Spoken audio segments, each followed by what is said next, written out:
We divide 993 by 5 in long division method. 5 times 1 is 5. On subtracting we get 4. So now we put down this 9 and it is 49. 5 times 9 is 45. On subtracting we get 4. So again we put down this 3 and it is 43. 5 times 8 is 40.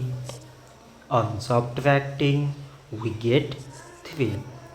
So now we have no any other number to put it down.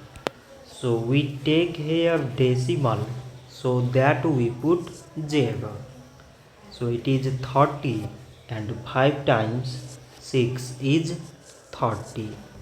On subtracting we get 0.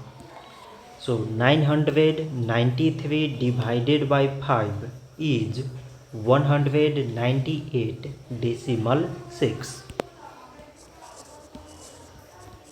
So this much for today and thanks for watching.